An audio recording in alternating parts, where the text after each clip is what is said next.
아닙니다. 더 시장입니다. 어제의 장은 최근에 이틀간의 상승세가 약간은 조금 힘이 빠지는 게 아니냐. 장중에 어질어질하게 횡보를 하면서 결과적으로는 좀 좋은 방향으로 상승을 해줬으나 약간 뭔가 힘이 빠지는 장세가 아닌가. 그리고 오늘 밤 9시 30분에 연속 실업 수당 청구 건수를 시작으로 PPI 지수가 나온다. 엊그저께 CPI 지수가 예상치보다 낮게 나옴에 따라서 PPI 지수도 예상치의 부합도는 어쩌면은 낮게 나올 수 있겠다. 그러나 낮게 나오는 것조차도 이미 그저께와 그그저께 모두 반영을 하면서 나스닥이 급등을 한 것이죠. 그렇기 때문에 일단은 PPI 지수가 높게 나와준다고 하면은 상당히 나가리가 될 텐데 낮게 나온다고 하더라도 주가가 드라마틱하게 급등할 일은 없을 수도 있겠다. 그 이유는 PPI 지수가 발표가 되고 10분 뒤에 바로 파월이 등판한다. 최근에 트럼프는 물가 상승률 둔화에 파월은 금리를 내려라 라고 파월을 계속적으로 압박을 하고 있죠. 근데 파월은 금리를 내릴 생각이 없잖아요.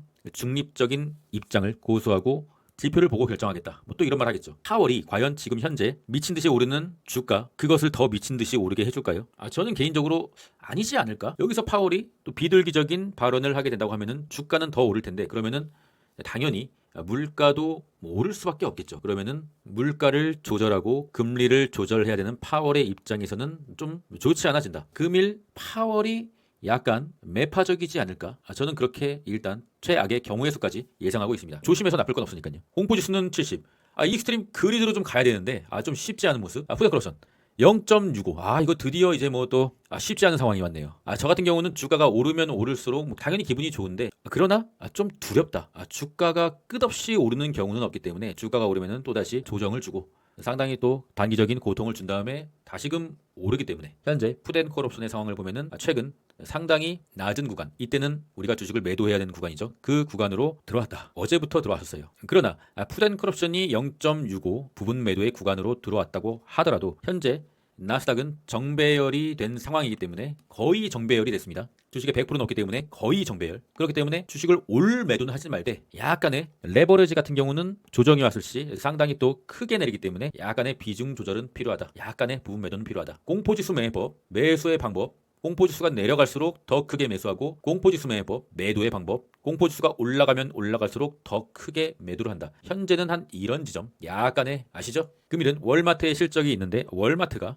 실적이 좋게 나와야 됩니다. 소비의 척도인 월마트가 또 실적이 안 좋게 나오면은 또 경기 침체다, 스태그플레이션이다 뭐 이런 헛소리를 하면서 주가의 조정 재료로 쓰일 게 뻔하기 때문입니다. 빅스지수입니다. 빅스지수가 계속적으로 내리고 있다.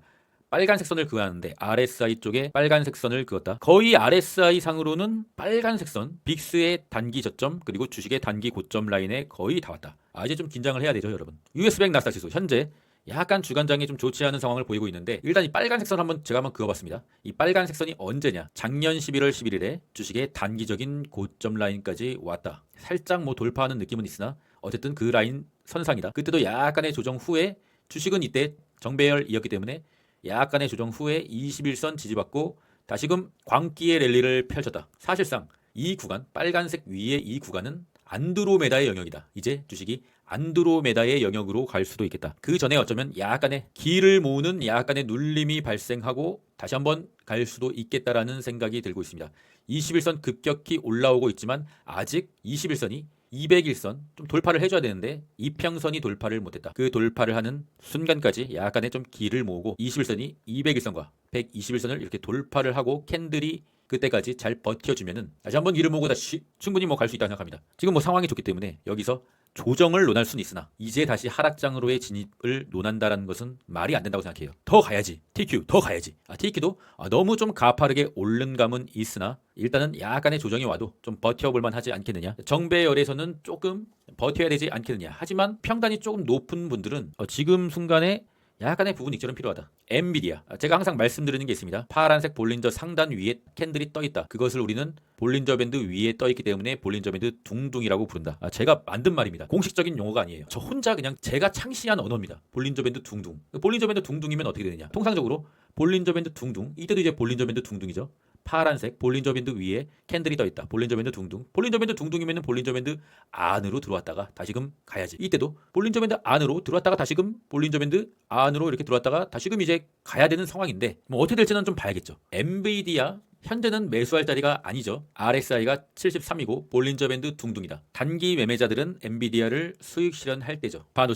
반도체가 200일선을 가까스로 터치했다. 반도체도 뭐 사실상 볼린저 밴드 둥둥이고요. RSI는 72. 지수 상품이 RSI가 70 이상인 것은 상당히 높은 수치다. 과거를 돌아보면은 반도체가 RSI가 70 이상인 구간은 최근에 이 차트에 나와 있는 날짜상으로는 없다. 그런 거죠. 뭔 말인지 아시죠? 하지만 엔비디아와 반도체가 근시일 내에 오늘 조정이 나온다는 건 아니에요. 근시일 내에 조정이 나와서 다시 한번 추가적인 상승을 하게 되면은 그런 경우가 나와야만 나스닥이 최고점을 다시 한번 갱신할 수 있다. 현재 나스닥의 최고점을 갱신할 수 있는 재료는 반도체뿐이다.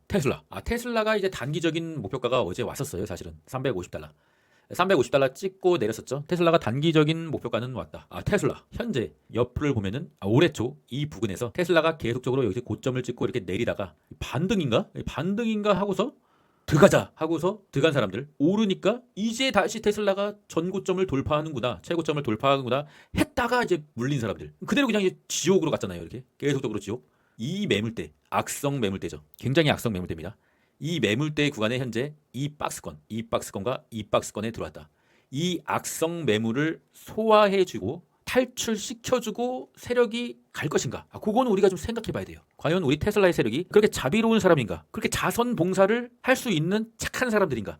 그걸 한번 우리가 생각해 봐야 될 문제입니다. 저는 개인적으로 테슬라가 여기서 약간의 뭐 횡보 또는 조정이나 뭐 이런 걸 좀 해주고 다시 한번 귀를 모아 가주지 않을까? 이때는 사실상 이번 달은 아니고 다음 달이나 다다음 달 정도로 예상을 하고 있는데 이제는 테슬라가 단기적인 목표가에 온 것이 아닌가. 자신의 성향에 따라서 장기 투자자는 여전히 홀딩을 해야 되는 상황이고요. 홀딩을 해야 되는 이유는 테슬라가 여전히 추세상으로는 조정이 와도 다시 올라갈 수 있는 상승의 추세이기 때문에 그렇게 되는 거고요. 단기 투자자라면은 부분 매도 좀 해야 될 차트가 아닌가. 그렇게 좀 저는 보고 있습니다. 테슬라 왕이 된 거예요. 여러분 테슬라가 지금 왕이 된 겁니다. 지금 착각하지 마세요. 지금 귀족이나 신하 이런 게 아니고 엄청나게 올랐어요. 바닥 대비. 사실상 왕이 되고 이제 다시 한번 추가적인 상승으로 가게 된다고 하면은 이 구간부터는 보너스다 말씀드렸죠. 스파이 견조하게 나쁘지 않은 상황입니다. 쇼세 보도지표 RSI 이제 30에 도달했다. 지수가 RSI 30이면은 상당히 이거는 굉장한 바닥이다. 그렇다고 숏을 사라는 얘기는 아닌데 지금 롱을 들고 있는 우리의 입장에서 여기서 마냥 너무 낙관적으로 추가적으로 내일도 2% 모레도 2% 이렇게 가겠다라는 생각은 조금 위험한 생각. 긴장을 하면서 추가 매수는 굉장히 신중히 고려하되 약간의 리스크 관리도 해야 될 상황이다. 키움전사의 수매수가 어제도 속스S와 TSLQ, 라브 이런 건 좀 사지 말고요. SQQQ, TMF가 올라오면서 어제도 우리 계좌를 키움전사가 지켜줬다. 하지만 언제까지 키움전사가 우리 계좌를 지켜줄 수 있겠느냐? 그거는 우리가 좀 신중히 한번 생각해봐야 될 상황입니다. 코인의 공부 시즌 70, 코인베이스 일봉입니다. 코인베이스 볼린저 밴드 둥둥 조정이 오더라도 이제 조금의 지지를 받고 다시 가야 될 상황인데 현재는 매수 자리는 아니다. USDT 테더 이 파란색 라인이 코인의 추세 상승 또는 하락을 결정짓는 선이다라고 말씀드렸죠. 현재 테더가 다시금 오르고는 있으나 파란색 선까지는 아직 도달하지 않았기 때문에 어쩌면 테더가 파란색 선에 도달을 며칠 뒤에 한다고 하면은 이때는 또 알트코인의 저점 추가 매수 타이밍이라고도 볼 수가 있는데 테더가 파란색 선을 이때처럼 장대 양봉으로 이렇게 이렇게 돌파한다. 그러면은 알트 시즌은 이제 또다시 이제 아픔을 받게 되는 거죠. 그러나 여기서 저항을 받고 다시 한번 내리는 파동이라고 믿는 사람들은 테더가 파란색 선을 터치했을 때 손절 라인을 명확하게 잡아놓고 알트코인을 단기 매매해 볼 수 있겠다. 비트코인 좀 좋지 않게 흘러가고 있는데 그래도 이미 많이 오르고 약간의 조정이기 때문에 보유자의 분들은 지속적으로 홀딩의 개념으로 보고 있으나 일단은 좀 상황은 좀 쉽지 않다. 약간의 좀 추가적인 조정을 바라봐야 되지 않겠느냐. 게더리움도 계급등을 마치고 조정세에 들어간 것이 아니냐. 이더리움도 똑같이 21선 주황색 21선이 121선과 골든 크로스가 좀 돼야 뭔가 다시 한번 조정을 받더라도 추가적인 상승 모멘텀이 일어날 수가 있다. 게더리움을 3,000불로 목표가를 삼고 계신 분들은 조금 더 기다림이 필요한 지점으로 들어섰다. 멤버십에 새롭게